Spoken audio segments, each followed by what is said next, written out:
I started recording first, that means I won.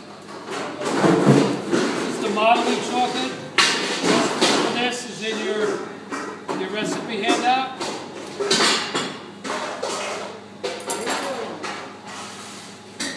And I rolled it up like a Tootsie Roll, right? Now I'm going to start making little balls out of these pieces, all the same size. And from the ball, I cup my hands. And on an angle, you see what I'm doing? Mm-hmm. So now I have this conical shape. Okay? Now I'm going to take, this time I'm going to just make the round ball. I'm going to put it on the marble table in between the plastic wrap. Plastic wrap just helps make it come out smoother. Then I use a bowl scraper. I press down, flatten it. I'm going to loosen the plastic wrap so that the chocolate can move. And I'm going to push and thin out the edge. The thin edge, and then at the back is thicker, right? So the edge on the top is thinner. And I lay the thin edge on top, put this in the center, I wrap it around, and here I have the basis of the rosebud.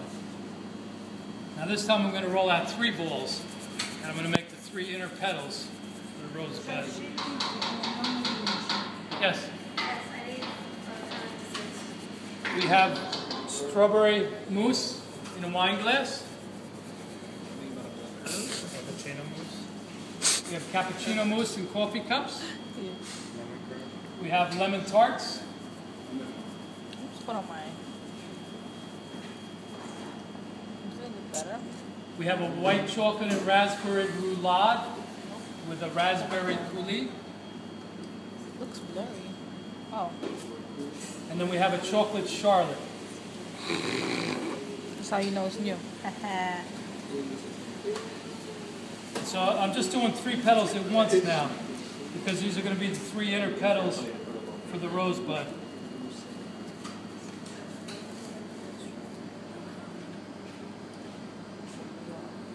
Again, with the thin edge on the top, where the petal seam is, I'm going to go directly over the center of the first petal.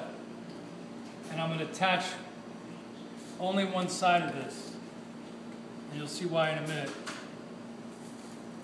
Then I'm going to take the second petal, and I'm going to come halfway over the seam, the edge of the first petal.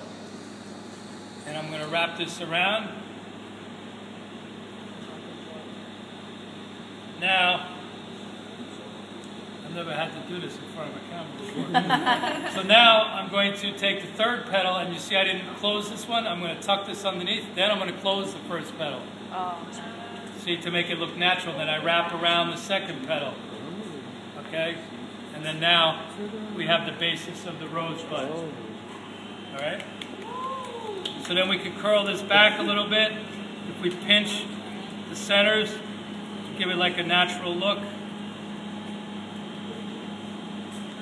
And then we're going to do the 4 outer petals. This is modeling chocolate. You could do this with any colored modeling chocolate. You could also do marzipan roses like this too. Marzipan is with almond paste, made from almond paste and sugar.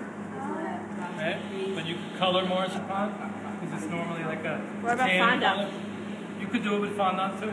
If you don't have gum paste, you could do these flowers with fondant, absolutely.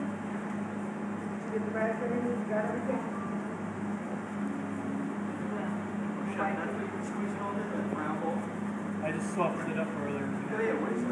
It's modeling chocolate. It's in your handout. I told you, it's modeling chocolate. The recipe's in your handout, how to make it. You can also buy it commercially made now.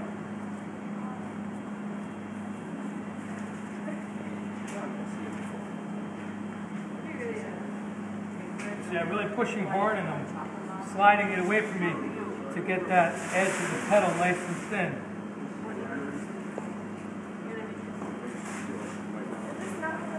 Now the outer petals, we do a little bit different. I take the fat end and I cup it around my thumb. See?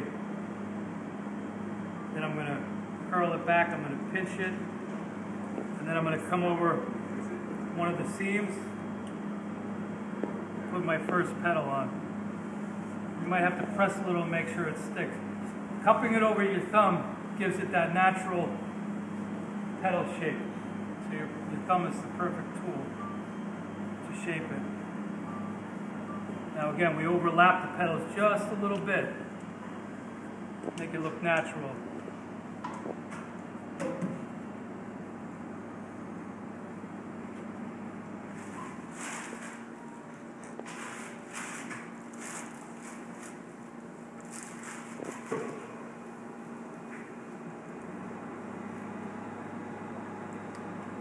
My chocolate's a little cold still. No. The chocolate, if you use anything, you really just have to heat it up. Get it warm enough to stick. So now, I have my outer petals, right?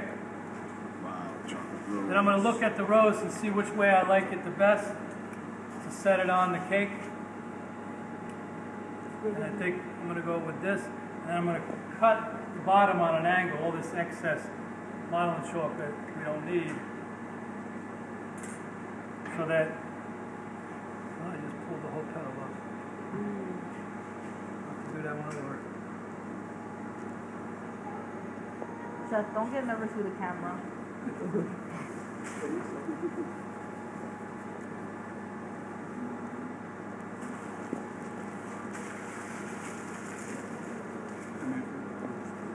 How long in advance can you make these? These you can make way in advance. They're not going to dry out? You want them to dry out. But they're I not going didn't to. lose a petal. They're not going. No, the other one. They're not going to lose their color. No. Huh? Okay, so now we got the rose sitting the way we want. Now I'm going to do some leaves on here. To do the leaves, I do the same thing. I start with the ball, but like in the beginning, now I go into that conical shape. Yep. You'll see it'll stick to your hands. Sometimes you're going to have to wash your hands in between if you're making a lot of these.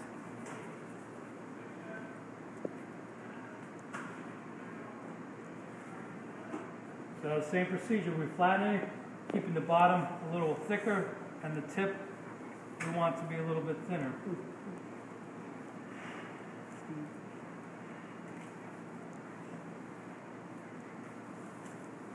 Now you can use a paring knife. This little palette knife is perfect to do a line down the center.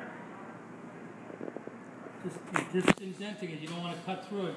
Then the tip, or you could use the tip of a paring knife, you're going to make little lines on both sides going down to give it that leaf veining look.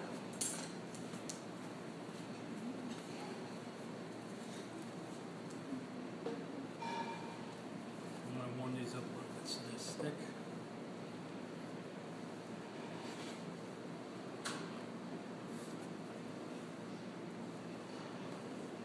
And we just attach the leaves to the back. Press a little bit, make sure they stick on there.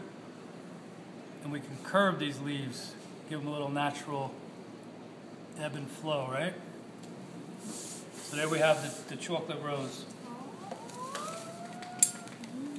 Now, excuse me, I'm going to do a little white chocolate border design on here, and then we can set up the cart. He don't need your clap. He don't need the bomb. Yes. We don't need to write his face here. All right. I need you to come. Excuse me, Justine. You're getting in my shot.